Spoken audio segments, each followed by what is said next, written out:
BBA, BCA, BCom computer కోర్సులో 100% placement లభించే ఏకైక డిగ్రీ కాలేజ్ కూకట్పల్లిలోని i3 డిగ్రీ కాలేజ్ 8367215215.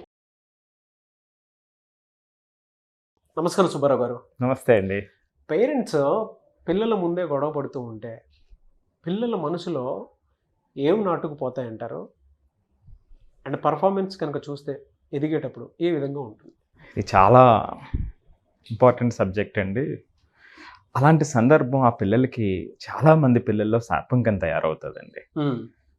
గట్టిగా అరుచుకోవటం, అదే పనిగా వాదులాడుకోవటం, ముఖం మీద తలుపులు వేసుకోవటం, ఇది రిపీటెడ్గా జరుగుతాయండి కొంతమంది. మీరు గమనిస్తే ఒక్కసారి మీరు ఊహించండి, ఈ పెద్దవాళ్ళు ఇద్దరు కూడా అమ్మా నాన్న ఇలా దెబ్బలాడుకుంటున్నాడు, ఆ పిల్లల యొక్క మనసు ఒక్కసారి మనసులోకి ఇమాజినేషన్ తెచ్చుకోండి. పాపం ఎక్కడో చిన్న ప్లేస్లో నక్కుంటారు, అసలు ఏం జరుగుతుందని చూస్తూ.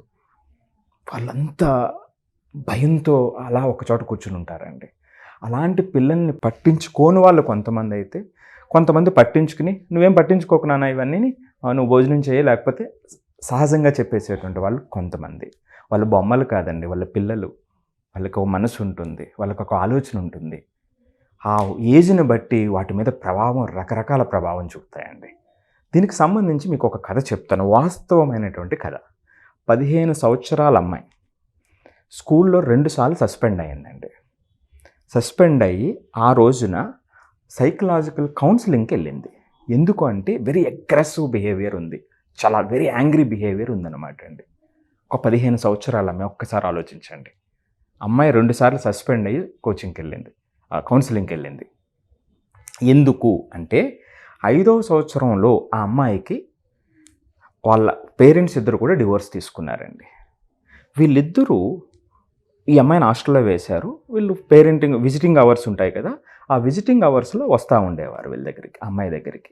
వస్తూ ఉండేటప్పుడు అప్పుడు కూడా వాళ్ళ ప్రేమను జీవించకుండా ఒకరి మీద ఒకరు, అమ్మ మీద నాన్న, నాన్న మీద అమ్మ అబద్ధాలు చెప్పుకుంటూ, ఒకరి మీద ఒకరి మాటలు చెప్పుకుంటూ ఆ అమ్మాయితో మాట్లాడేవారండి. అంటే ఆ అమ్మాయి ఒక మనసు అనేది పట్టించుకోవడం మానేశారు.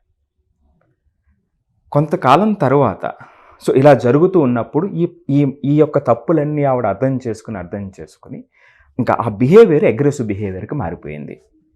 చివరికి ఏమనుకుంది అంటే, వాళ్ళు వివాహ బంధాన్ని సమాధి చేసుకున్నారు, సమాధి చేసుకోవడమే కాదు నా బాల్యాన్ని సమాధి చేశారు అని అమ్మాయి చెప్పిందండి. ఎంత బాధాకరమైనటువంటి విషయం చూడండి. ఇలాంటి కేసెస్ చాలా మనకు కనిపిస్తూ ఉంటాయి, మనం పెద్దగా పట్టించుకోం. ఇలాంటి సందర్భంలో మీరు మొట్టమొదటిగా ఇలాంటి సందర్భాన్ని ఒక్కసారి మనం కళ్ళల్లో ఊహించుకుంటే అండి, ఆ పిల్లల్లో భయం, ఒక తీవ్రమైనటువంటి భయం, ఒక అభద్రత చోటు చేసుకుంటుందండి. ఒక్కటి నాగరాజు గారు చెప్పండి, పిల్లలకి ఎక్కడ ధైర్యం ఉంటుంది చెప్పండి? ధైర్యాన్ని ఎక్కడ చూస్తారు చిన్నపిల్లలు చూస్తే? పేరెంట్స్ ఇద్దరు పక్కనే ఉన్నప్పుడు ప్రౌడ్ వస్తుంది, ఒక ఆనందం వస్తుంది. ఆ ఒడిలో వాళ్ళు కూర్చున్నప్పుడు ఆ చిన్నపిల్లలకి ఒక తెలియనటువంటి ధైర్యం వస్తుందండి. ఆ ఇంటిలో ఒక ధైర్యం వస్తుందండి. మరి అలాంటి ఇల్లు దానికి కాంట్రాస్ట్గా ఉంటే ఎంతటి భయం ఆ మనసుల్లో నిగూఢంగా లోపల పేరుకుపోతుందో చూడండి ఒక్కసారి. అలాంటి అభద్రత, భయం మొట్టమొదటిగా బయటకు వస్తుందండి. రెండవది, వీళ్ళు ఉంటారా విడిపోతారా అనేటువంటి భయం రెండో స్టెప్లో వాళ్ళని వెంటాడుతుందండి. ఎప్పుడైతే ఇది వచ్చిందో వాళ్ళకి ఇంక రోజంతా కూడా ఆందోళన, ఒత్తిడి పెరిగిపోతుందండి. ఎప్పుడైతే ఈ రెండూ పెరిగిపోయినాయో వాటిలో వాళ్ళకి ఒక ఎమోషనల్ ఇన్స్టెబిలిటీ, భావోద్వేగ అస్థిరత వస్తుందండి. అలాంటి పిల్లలు 2 రకాల లక్షణాలను చూపిస్తారండి. మొదటిది, అవుట్ బర్స్ట్ అయిపోతారు. అంటే బయట కోపంగా, నేను ఇందాక ఒక కేసు చెప్పాను, వాస్తవమైనటువంటి కథ అది. అవుట్ బర్స్ట్ అయిపోతారు. లేదా రెండో వాళ్ళు కాంట్రాస్ట్గా ఏమవుతారంటే సోషల్గా వాళ్ళు అక్కడి నుంచి బయటకు వచ్చేస్తారనమాట అండి. అంటే ఎవరితో కలవకుండా వాళ్ళకి వాళ్ళే ఉండిపోతారు. ఈ రకమైనటువంటి ఐసోలేట్ అయిపోతారండి. అంటే సోషల్ ఐసోలేషన్ అయిపోతారు వాళ్ళు. చూడండి, అంటే ఎలా తీసుకుంటారు, ఎలాంటి ప్రవర్తన వస్తుంది అనేటువంటిది చెప్పలేమన్నమాట అండి. బట్ ఆ డిప్రెషన్లోకి వాళ్ళు వచ్చేస్తారు. ఎప్పుడైతే ఆటోమేటిక్గా డిప్రెషన్లోకి వచ్చారో రాను నేనేమి చేయలేను అనే ఆత్మస్థైర్యం తగ్గిపోతూ ఉంటుంది. చూడండి, కొన్ని కుటుంబాల్లో కుటుంబ యజమాని ఆయన 90 years ఉన్నా సరే ఆ కుటుంబం ఒక ధైర్యంతో ఉంటుందండి. వాళ్ళ ప్రజెన్సే ధైర్యం. ఆయన కోల్పోయిన మరుక్షణం ఒక భయం ఒక వారం రోజులు 10 రోజులు లేదా కొన్ని నెలల పాటు ఆవరిస్తూ ఉంటుంది. అంటే ఆ కుటుంబం యొక్క సభ్యుల యొక్క ఆ ప్రెజెన్స్ అనేది ఆ వ్యక్తులకి అంత ధైర్యాన్ని ఇస్తుందండి. అలాంటిది పిల్లలు రోజు అదే పనిగా ఇంట్లో ఇలాంటి పరిస్థితులను చూసినప్పుడు వాళ్ళ యొక్క ఆత్మస్థైర్యం ఎలా ఉంటుందో చూడండి. రోజు రోజు సన్నగిల్లిపోతుంది కదండి. అవునండి. ఎప్పుడైతే సన్నగిల్లిపోయిందో ఆ పిల్లలు చదువుకోవాలి, చదువు మీద దృష్టి పెడతారంటారా? పెట్టరు. సో ఎప్పుడైతే పెట్టలేదో అకాడమిక్గా కూడా వాళ్ళు వీక్ అవుతారు. ఎప్పుడైతే అకాడమిక్గా వీక్ అయ్యారో ఆ చుట్టూ వాతావరణం వాళ్ళకి అప్రిషియేషన్ దొరకదుగా. సో వాళ్ళ హీరో అనేటువంటిది లేదా ఆ పాజిటివ్ ఎన్వైరన్మెంట్ దూరం అయిపోతుంది కదండి. అటు ఇంట్లో ఇటు పక్కన స్కూల్లో కూడా వాళ్ళ పెర్ఫార్మెన్స్ లేక వాళ్ళు కొంచెం వెనకబడిపోతూ ఉన్నట్లయితే రాను వెనకబడిపోతూ ఉన్నట్లయితే ఏం జరుగుతుందో చూడండి. వాళ్ళ యొక్క పరిస్థితి ఏమవుతుందో చూడండి. అప్పుడు వాళ్ళకి ఫ్యూచర్ మీద అపనమ్మకం వచ్చేస్తుందండి. అంటే ఇవన్నీ కూడా చాలా చిన్నగా మనం చూస్తూ ఉంటామండి. దీనివల్ల ఏంటంటే వాళ్ళు వేరే వాళ్ళతో రిలేషన్స్ కూడా తగ్గిపోతూ ఉంటాయి. నాకు తెలిసిన ఒక పిల్లలు ఉన్నారు. ఇప్పుడు ఈ నమ్మక వ్యవస్థ ఏమవుతుందంటే అండి వాళ్ళకి, అంటే ఇటువంటి నమ్మక వ్యవస్థలో వచ్చారు కాబట్టి వెంటనే వాళ్ళకి అపనమ్మకం అభద్రత పెరిగిపోతుందండి. పేరెంట్స్ ఇంట్లో గొడవ పడితే పిల్లల్లో జరిగేటువంటిది అంటే మానసిక ఆందోళన ఆ విధంగా ఉంటుంది. వీటితో పాటు ఇంకేముంటాయి సార్? వీటితో పాటు ఏమవుతుంది, పిల్లలు మీరు చూస్తే ఆరోగ్యం మీద ప్రభావం చూపుతాయండి. తరచుగా కడుపు నొప్పి, వాళ్ళ యొక్క ఆ మెంటల్గా ఆ హెల్త్ రిలేటెడ్ ఇష్యూస్ మనకి చాలా తరచుగా కనబడుతూ ఉంటాయి. కడుపు నొప్పి కానివ్వండి, తలనొప్పి కానివ్వండి, మెంటల్ డిప్రెషన్ కానివ్వండి, చాలా తరచుగా చాలా ఎక్కువగా మనం చూస్తూ ఉంటాం. యాంగ్జైటీలోకి వచ్చేస్తుంది. ఎప్పుడైతే వణుకులో వచ్చేస్తుంది, పైకి కనిపిస్తున్నారు కానీ ఫిజికల్గా చాలా డ్యామేజ్ చూస్తూ ఉంటారు, లోపలే మదన పడిపోతూ ఉంటారు. ఈ అకాడమిక్ ఎక్సలెన్స్ తగ్గిపోతూ రాను తగ్గిపోతూ ఉండటంతోనండి వాళ్ళకి లో సెల్ఫ్ ఎస్టీమ్ అయిపోతారు. చేయలేమేమో అనేటువంటి దాంట్లోకి వచ్చేస్తారు. ఎప్పుడైతే ఈ లో సెల్ఫ్ ఎస్టీమ్కి వచ్చారో ఆ నెక్స్ట్ లెవెల్లో ఏమైపోతుందంటే ఆ సైకలాజికల్ ప్రాబ్లమ్స్ లైఫ్ లాంగ్ అవి దాని ప్రభావాన్ని చూపుతూ ఉంటాయి అన్నమాట అండి.